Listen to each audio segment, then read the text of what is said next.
Welcome to Module 6, Lesson 2, Rates. Today we're going to talk about how to use rate language to explain what a rate means, and how to use rate language to explain what a unit rate means, and find a rate's unit rate. Alright, so here we go. So first, our Explore activity. So we are going to take a look at Chris, who drove 107 miles in 2 hours, and this can be expressed as a rate, which is shown over here to our right. So here is his rate. And notice that the units are different. So with a rate, we're comparing two things that have different labels. It's two different types of quantities. That's what makes it a rate. Okay? So here we have Sheena, who's at the grocery store, and we're comparing two brands of juice. Brand A costs $3.84 for a 16-ounce bottle, and brand B costs $4.50 for a 25-ounce bottle. Okay, so these are the two different rates that we have here. So we have $3.84 for 16 ounces and $4.50 for 25 ounces. So it's really hard to say which one's better by just looking at the price. You can't say that $3.84 is better because you're getting less, and you can't say that $4.50 is better just because you're getting the 25 ounces, which would be more. So we have to actually compare those two rates. So now in the first case, the rate for brand A, so the rate for brand A would be $3.84 per 16 ounces. That is just the rate. The rate for B would be $4.50 for 25 ounces. Okay, so now what we can do is we can actually find all kinds of different rates using a table here. Excuse me. Okay, so we could take that 16 ounces and we could say, okay, if we divide that by 2 and divide our price by 2, we get 8 ounces for $1.92. If we divide by 2 again, we can get 4 ounces, and then if we divide that price by 2, we get 96 cents. And then if we divide by 2 again, we find out that we get 2 ounces for 48 cents. And then if we divide by 2 again, we find out that we get 1 ounce for 24 cents. This bottom part here is what we call a unit rate. Unit is singular. It's one of something. So 1 unit or 1 ounce of this juice is going to cost 24 cents. Okay, for brand A. All of these here are different rates. So $3.84 per 16 ounces, $1.92 per 8 ounces, all different rates that are all equivalent to the original rate of $3.84 per 16 ounces. Now here we have 25 ounces, and that 25 ounces is going to cost us $4.50. So I can divide by 5 because that's a nice number that 25 is divisible by. But what I do to one, I have to do to the other. So when I do that, I get 90 cents here. So my rate would be 90 cents per 5 ounces. And then I can divide by 5 again and find out that for 1 ounce, it costs me 18 cents.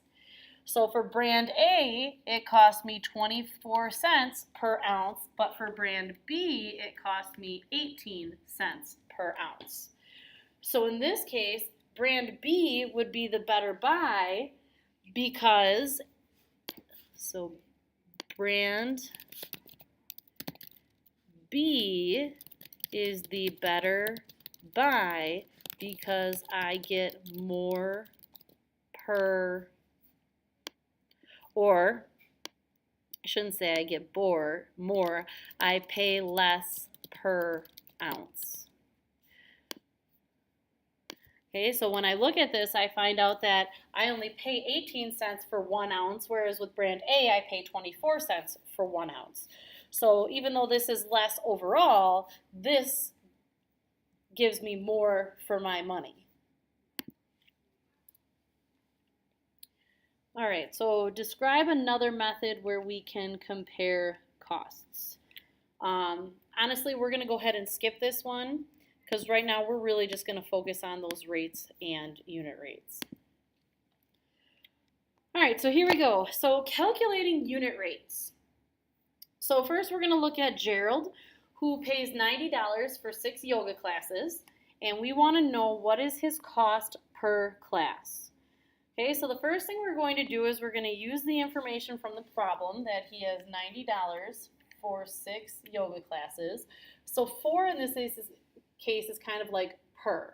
So what is the cost per class is my question. Ooh, that is a horrible highlighting color. I apologize. What is the cost per class? So I know I want my rate to look like cost. And then remember, this line means per class. So that's how I want my rate set up. So let's look at this. Cost right now is 90 per 6 classes. So right now the cost is 90 per 6 classes. So what I can do is, since I want to know the cost per 1 class, because per class implies 1 because it's singular. And the unit rate, remember, means 1. Unit is singular, 1. So I'm going to divide both of these by 6, because in order to get down to 1, I divide 6 by itself, and that gives me 1 class. And I know 90 divided by 6. Okay, I can type that into my calculator, and when I do, I get $15. So then I know for my answer,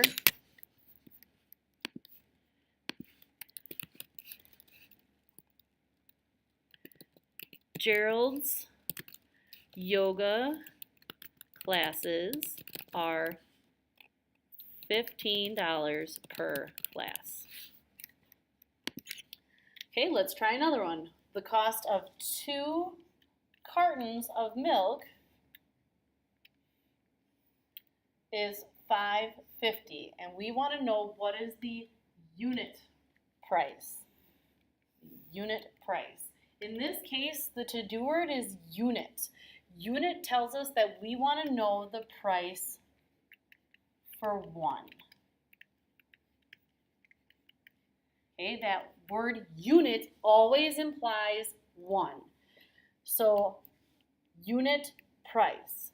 So unit price means price per 1 unit.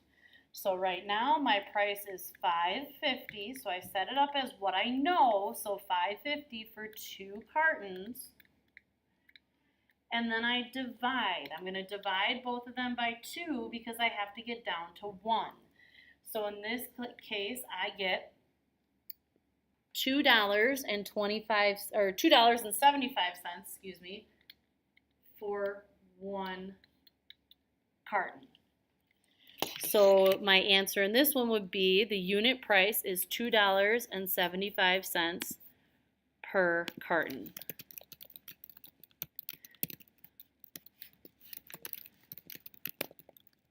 Again, we always set it up as what we know, and then we do the math to find what we're looking for.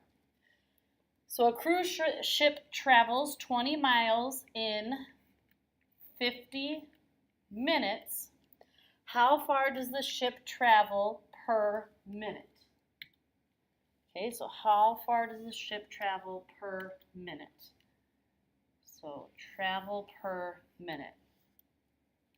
So I want to know travel. So travel means far per minute. So right now it travels 20 miles per 50 minutes. So sometimes our answers are going to look kind of funny because we're going to end up with a decimal in something that's in fraction form, and that's okay.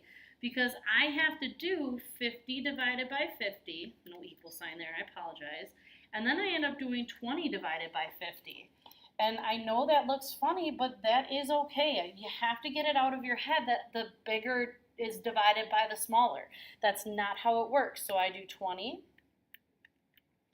divided by 50, and I get 4/10. So I know that this cruise ship goes 4/10 of a mile in 1 minute. So therefore, my answer is the ship travels 4/10 of a mile per minute.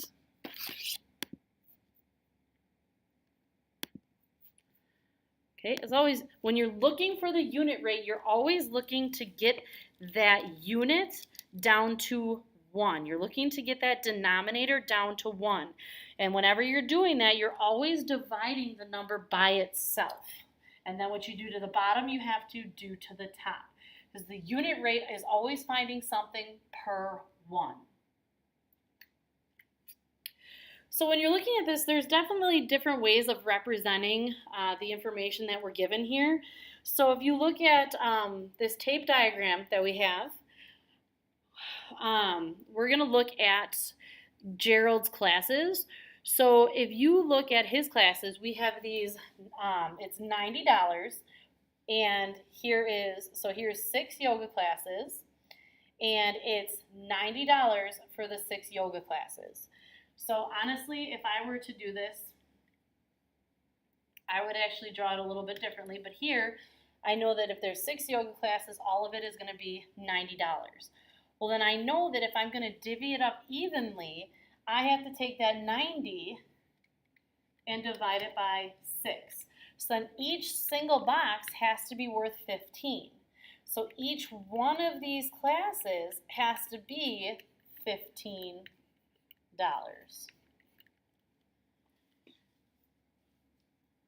Okay, so you don't have to write it out. So what we're saying here is if we were to draw it out and say, okay, so here's, 6 classes, 1, 2, 3, 4, 1, 2, 3, 4, 5, 6. And then there we go, that's better. So here's the 6 classes, and then total, they have to make $90. Well, to figure out what each one was, we would have to take that 90 and divide it by 6. Okay, or we could make it a little different. If all of a sudden it was 6 classes and it was, let's say that this was $60. Now all of a sudden this was $60. We would then take this $60 and divide it by the 6 classes to find out that each class was worth, I shouldn't say that each class was worth $10. Okay, so you can use a picture to help represent your problem too. It doesn't mean that you have to find it that way, it's just a way of visualizing what's happening, and we will talk about that a little bit more in class. All right, so here's your turn. I want you to do your ride, and then when you come back, I want you to do your ride, I want you to try it. When you come back, we'll go over your answer. All right, so in this case, you should have gotten that there were 12 players per team. Okay, so there's 156 players on 13 teams. You want to know the players per team, so you do 156 players on 13 teams. You divide both of them by 13, and you get 12 players per one team.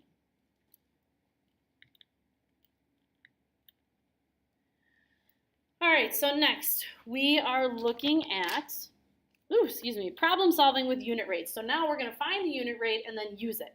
So at summer camp, the campers are divided into groups. Each group has 16 campers and 2 cabins. How many cabins are needed for 112 campers? Okay, so there's 16 campers and there are 2 cabins. So each group has 16 campers and 2 cabins. So the first thing that we can do is we can find the unit rate, all right, and figure out how many campers per cabin, all right?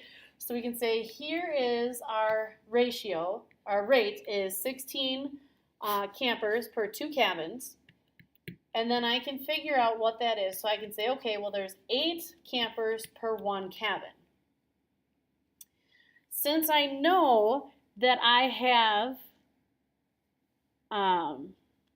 8 campers per 1 cabin, I would then take my 100 12 campers and divide them out into groups of 8 because there's 8 campers in one cabin, and that would give me 14 cabins. Okay, so 14 campers per cabin. And then I know that this is 14 campers per cabin. So then I would take the 112 campers.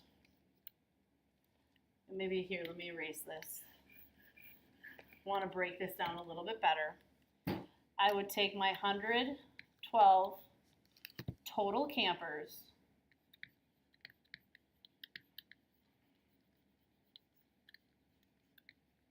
divide them into 8 campers per cabin, which tells me I need 14 cabins. Okay. Another way that I could do this is I could use equivalent ratios. Okay, so using equivalent ratios, I would say, okay, well, there's 16 campers for 2 cabins. Now, since I know campers, okay, so I have 112 campers, I would have to list 112 on top, and then this is what I'm looking for on bottom. This is my X. This is what I don't know. So here I would have to look at 112 divided by 16. Because I need to figure out what did I multiply 16 by to get 112. Okay, and when I type that into my calculator, I get 17. So I multiplied 16, I'm sorry, not 17, by 7. Don't know what was going through my head there. Adding extra ones to things here. So I know that I multiplied 16 by 7 to get 12, or 112, so I have to multiply 2 by 7 to figure out my X. And then 2 times 7 gives me 14, so I need 14 cabins.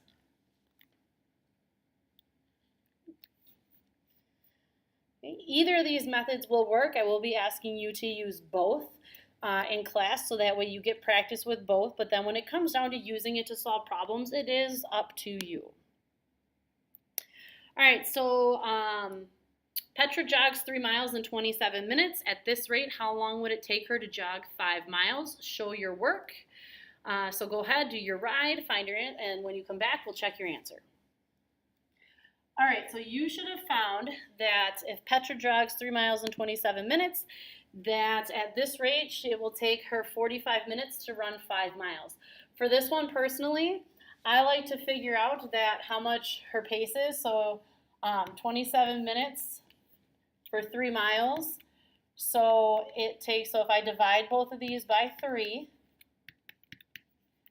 I know that it takes her 9 minutes to run 1 mile. So then I can take the 9 minutes times the 5 miles she needs to run to get the 45 minutes. Okay, and I like that better than using equivalent ratios in this case because there's not an easy way to go from 3 to 5. So this is where using the unit rate was easier than using equivalent ratios. All right, at this time you are going to do your guided practice. Make sure that you show all of your work, and when you write in your answers, make sure that you're writing per ounce, per this, and let's use the words to try to make our answers match up. As always, when you're looking at your answers, really just check to make sure that your number matches mine. If you put an extra space or something in there, just use a little bit of common sense to say, okay, my number matches. I might have just added a period or a space, or maybe I used a fraction form and she used, a colon or the word to. So if you have a question, though, definitely ask, and just remember, this is all about, doing it, and then I get to take a look at what your answer was, and I do look deeper than what the Google form says that you did. All right? As always, if you have any questions, please be sure to email me or write them down so we can go over them in class.